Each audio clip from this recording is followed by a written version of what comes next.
why is it that the youngsters in this country who are brought up to be expected to learn Urdu? To learn Urdu? Yeah. Your parents? Well, yeah, they're all expected to learn it. And you don't like it? No, it's not. I don't like it. It's just that I feel Why? There is a pressure, a social Yes, pressure. I know. Yes. The reason is that you do not belong here in as far as your race is concerned. Racially, you are a different entity, and you have been given the status of a Britisher just out of courtesy of these people. Just a minute. Yes. So, your social system is different, your religious concepts are different, and the whole way of life is different. So, just by giving you the social state, the status, national status of this country, the rest of the things won't change automatically. Now, if that is true, and it is true, then if you do not safeguard your own social values, your own social system and the way of life, then what would happen would be that you would ultimately land into a situation which is called split personality. You would be neither the British, because whatever you may do, they would not accept you as one of them, because your color, your style, everything would be telltale. And however kind they may be, still the difference would remain there. There would be a barrier. And if you are not truly Pakistani and halfway in neither here nor there, then the Pakistanis would also not accept you as one of them. And if you are a Muslim, the same thing would apply there. Being a Muslim, you will not know the social values of Islam and things. Now, people most often do not know that the language plays a very important role in safeguarding one's social values and religious values as well.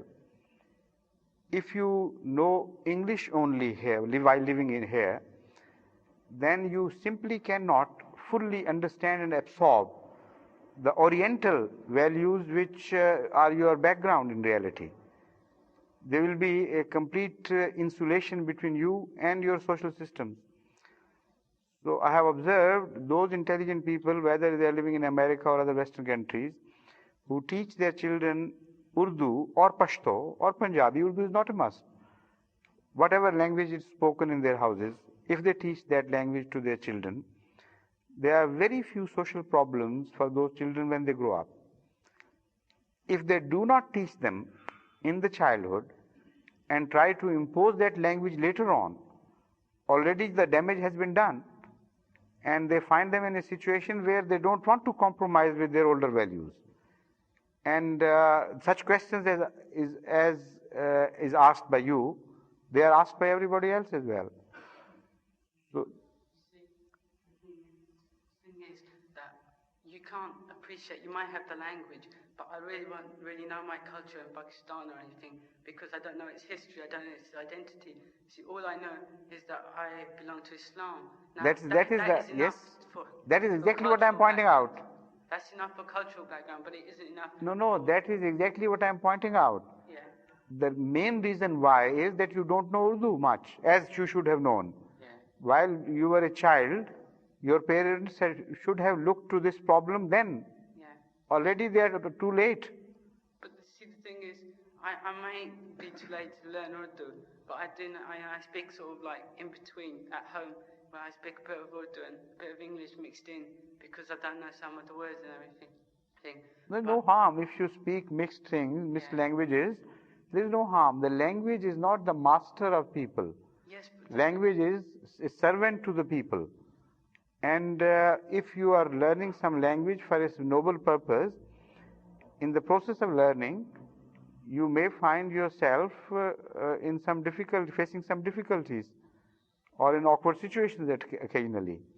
But that doesn't make any difference at all. You should be courageous and noble enough to face such things.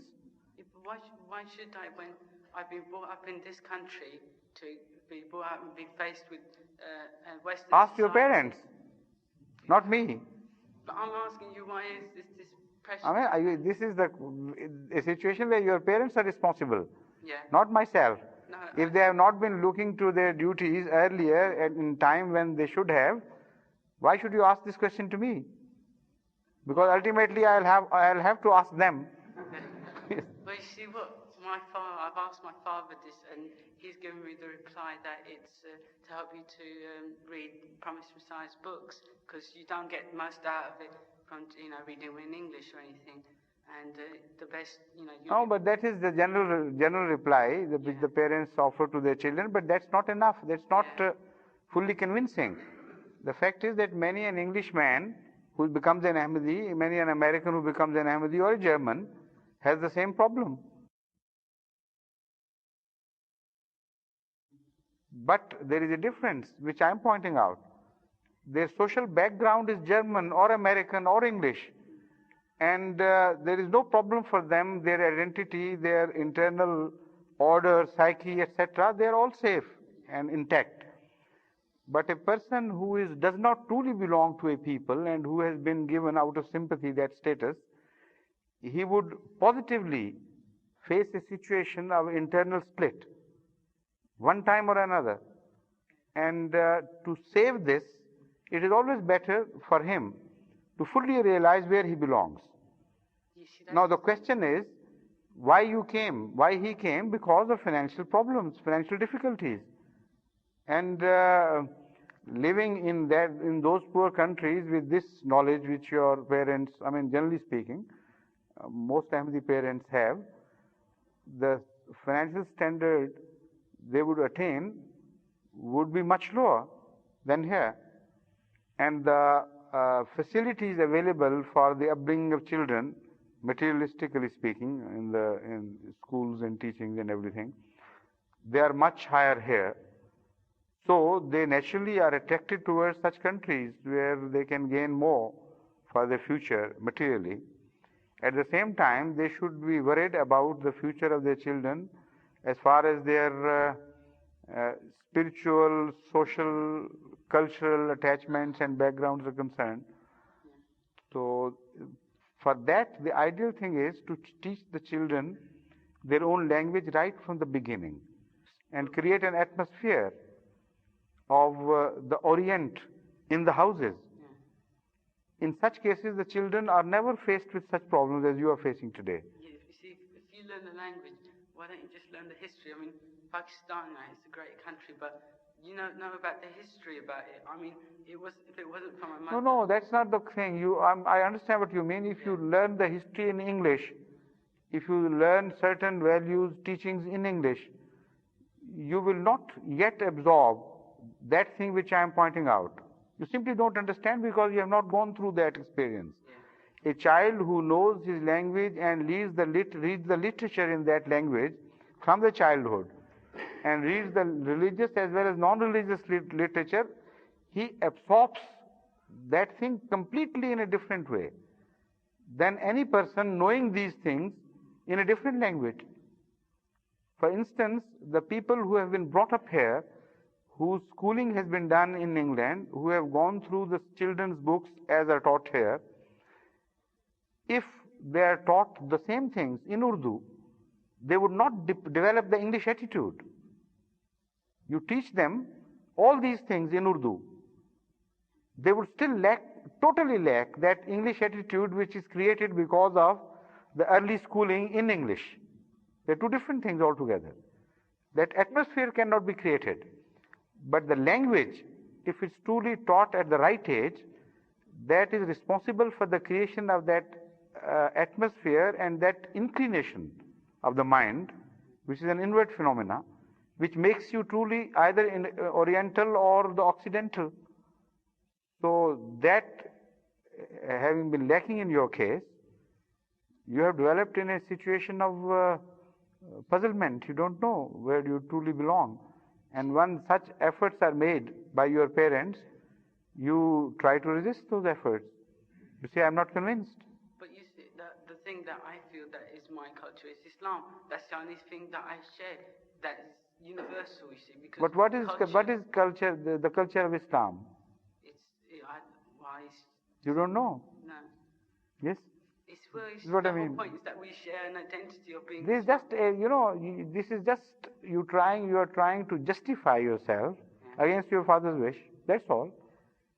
You don't know your culture, you don't know those values, and you just want to wriggle out of this problem of reading Urdu and paying attention. That's all. But what use is it to me that knowing That is what your father has done already. That damage done to you. This is what I was saying. If you grow up in that situation, then you don't understand why this. Already you have adopted a system, a way, which will not be of any benefit to you in future. That I assure you. Don't learn Urdu if you may not, if you don't want to, but you will not be an Englishman. That I must tell you now. You will always be rejected and relegated to a second place situation, citizenship here in the country, even if you enjoy the full benefits of the law. So it's up to you to decide for your future.